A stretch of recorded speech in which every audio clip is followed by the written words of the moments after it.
What's up, everybody? Rick Gray here. Today I want to talk about client appreciation events. If you haven't done a client appreciation event yet, you're really missing out. It can add to your marketing focus, it can add to your relationships, and it's fun. It can be something built around what you like to do, your hobbies and your interests. So I want to go through today some ideas on what to do for client appreciation events, what to expect as far as cost goes and how to maybe offset that a little bit, some ideas for doing it, and the real reason is why. Why should we think about, if we're not doing them now, why should we think about doing a client appreciation event to enhance our real estate business and add that to our marketing repertoire? Well, I'll tell you why. Here's the numbers from NAR. In fact, 61% of all business for realtors come from past clients and referrals. And if you want to break that down even further, 41% were referred to the agent by a relative, a friend, or a neighbor. Relative, friend, or neighbor is 41% of our business. 5% were referred by another agent, so building out your agent relationships I think is really important. And 3% came from an employer, referring them to the agent themselves. 12% came from people who used the agent in the past clients. So 61%. That's why you do client events, because you want to show appreciation to the people that really matter, the people that are really helping you build your business, your past clients and your referrals. So if you want to think about the others, well, what do the other percentages come from, Rick? If 61% came from past clients and referrals, what about the rest? Well, 12% of agents' business comes from digital marketing. 10% of that 12% came from websites, 1% came from applications, mobile apps and things like that, and another 1% came from search engine optimization, or SEO, we've probably all heard of. So 12% came from digital marketing. 11% of a realtor's business comes from in-person contact. 5% of that is from open houses. 4% is from in-person contact, like for sale by owners, calling somebody on the phone, meeting somebody. And then 2% came from walk-ins, either a phone call or somebody physically walked into your office, only 2%. But open houses, 5%, and for sale by owners and personal contact, 4%, that's what the last bit is, in-person contact. And that's 11% of a real estate agent's business. So thinking about this, where should we spend our marketing dollars? Where should we spend our focus and time and energy when it comes to lead gen? It's pretty obvious. If 61% of our business comes from past clients and referrals and friends and family, that's probably where we should focus. Client events are exactly that. One of the biggest problems I see real estate agents have is they don't call people because they don't know what to say. They don't get a hold of people. I'm always saying, hey, let's build our database. Let's make sure we're connecting and engaging with people. Let's add value. And an agent sitting there going, how do I do that? How do I add value to somebody? I don't know what to say if I call them. I don't want to talk about real estate again. Don't talk about real estate. Invite them to an event. That's what I love about client appreciation events, is it's not about you. It's not about your business. It's about them. And it's about having fun, doing something that you enjoy. So I think there's a lot of different ideas on client appreciation events. I've done a lot of them myself. I've coached other people through them. I want to share some ideas with you today on why I think it's so valuable. Here's the general picture. I like to start general, then I'll get more specific as we go. The general picture is this. It gives you a reason to call people. It's pretty easy to invite somebody to something fun. It's pretty hard to just call somebody up and say, hey, you know anybody that's looking to buy or sell a house? Nobody wants to hear that, and nobody wants to make that call. But if you invite somebody to an event, that's fun.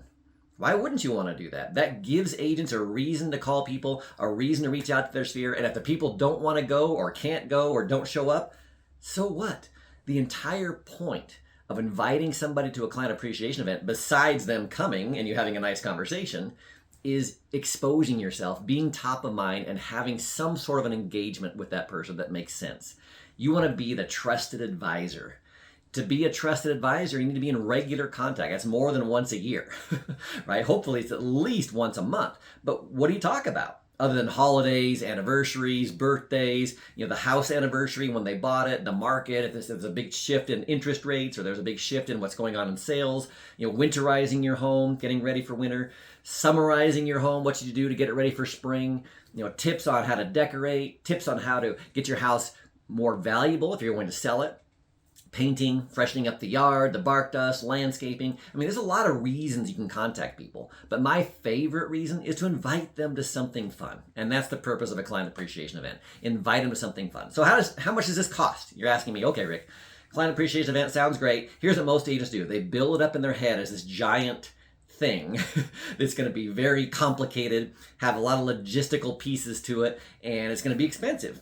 It doesn't have to be any of that, by the way. You can do very elaborate events. I know agents that throw $50,000 events and they invite hundreds of people show up. They have amazing giveaway gifts. They have drawings, an evening at a nightclub. I mean, I've been to those, and it's fun. But that's not what it has to be. You could just invite some people out to the driving range and hit golf balls. Go to Top Golf, right? I've invited people to a restaurant. I've reserved the back room for free and just invited 10 people to come and share some hors d'oeuvres and just talk, right? Sometimes I'll do a presentation. Sometimes I'll have somebody come in and do a presentation. Sometimes we'll just hang out, right? It doesn't have to be that elaborate. So I'm going to give you a PDF with a list of all kinds of different things that I've personally done, from big movie events. I've had a team do that. I've done that where I had a team do that where over 400 people showed up to watch a movie. And they had lenders there, they had drawings, they had like 10 different gift baskets. They had a really cool event where they got to talk to the crowd before the movie started. Everybody was in their seat. The team took stage, introduced everybody on the team, have a nice conversation, then do the drawings. Then they all watched the movie. They mingled ahead of time. They got to mingle afterwards. They hired professional photographers, so they had a ton of social media splash after the event. And that's the cool thing about events, is you get to send them an email. You get to send them a text. You can call them in person. You can send them a fancy letter. You can send an Eventbrite or an Evite invitation. That's 4 or 5 touches, even if the people don't come to the event. Then if they come to the event, you get to see them at the event. And then after the event, hey, we'll catch you at the next one. Thanks for coming. I really appreciate your support and referrals, right? So 5, 6, 7, 8 engagements around one event. But they can be big and elaborate like that movie event, or they can be small and simple. Like a few people going out to the driving range, hiring a golf pro for an hour to give you lessons on hitting golf balls from the driving range and going over to the green for a little while to work on your short game. It's fun. I've done that personally with my team. And everything in between. I've done fly fishing clubs where we go and do a river cleanup. We go out and clean the river up one day, pick up garbage, walk up and down the banks and do a nice service project. And the next day we all go fishing and we camp that night and visit. I've done that. I've started mountain bike groups. I've had people in my coaching clients start snow ski groups, running clubs, cooking clubs, right? You can hire the local community college that has usually a culinary division and bring 10 to 12 people in for an evening where they'll cook for 10 or 12 of you. There's a company here in Boise called Lit & Co. You can go make candles. So you can invite 10 friends over, go learn how to make your own candle. Paint nights, right? Or an art night where you go and everybody sits around a table. An artist shows you how to draw or paint a really cool picture. If you like wine, you can have that with it. The ideas are endless. The point is, it doesn't have to be super complicated, elaborate, and expensive. And if it is, you can offset that with sponsors. Get lenders and other people to help you and have them invite people as well. That offsets their costs because they're inviting their sphere. It's growing your influence, and it's helping you pay for the event. So I love client events. You need to have them. You need to start incorporate them into your business plan. Okay, so when should you do them? Well, I like to start off at least once or twice a year. I have some clients that do 4 a year, 1 per quarter.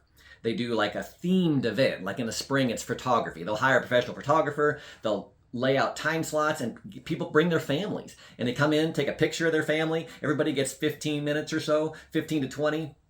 Every half hour they're rotating a new family through. They can get 8, 10 groups through in a day and then do like a 2-day event with that. And everybody gets a beautiful picture. People love that. Around the holidays, I used to do a tree giveaway. I sold a big Christmas tree farm to a client who had a fancy house on it. We used to bring people out there, 26 acres of Christmas trees. And we had Santa. We had an easy up with cider and cookies. People get their picture taken with Santa. They got to pick a tree. We'd walk out there with them. My team and myself would literally cut the tree down, tie it to their car, take pictures, right? We had tons of social media follow-up. That's still going on today.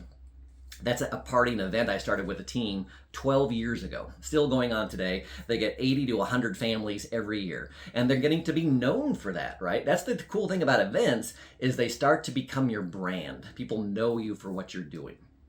It takes a little bit of thought. You can also do events around fundraisers. I love to do that. I've coached teams to do bowling events where they raise money for a local charity or foundation. Done that several times, actually. People come in, all the proceeds go to the charity, so the real estate agent or the team is not the focus. They're the sponsor of the event, and everybody knows that they're putting it on, but they're appreciated because they're helping out another company, another division, a charity, or a foundation. That's really valuable and powerful because the focus is not on you. I know a lot of agents worry about that. Well, it's I don't want to be that salesperson coming across as everything's all about me. Don't make it about you. Make it about somebody else. Sponsor a local business. Help somebody else grow their business, and in the interim, you're getting attention for doing that. It's indirectly benefiting you. I love that about events. So think it through. I'm going to give you some ideas on these PDFs of types of events you can have, from inexpensive and simple to elaborate and more expensive, and you can pick anything in between, and a lot of ideas. Make sure it's around something you want to do and something you enjoy. If you're going to do it anyway, like go snow skiing or go ride your mountain bike in the foothills, why not create a group of people to go with you at least once a quarter? Sometimes I have people that do it once a month, and they have regular get-togethers, and they're known for that. That's awesome. I coach people that have off-road clubs and own a Jeep club and do four-wheeling with people, and dirt bike clubs where they have races and put things on, and everybody knows. Everybody got t-shirts and swag with the real estate team's information on it. That kind of stuff's great. And the whole point, again, of events is to give you a reason to reach out to your sphere. If 61% of your business is coming from people you know, let's do things with people we know. Let's spend more time and more energy and more money on less people, not trying to reach everybody in the whole world. We can try that. There's certain things we can do, obviously, with marketing and the internet these days, but the thrust, the focus, the bulk of our time and energy and money should be on that 61%, who's going to give us business, who really wants to help us grow. That's the bottom line.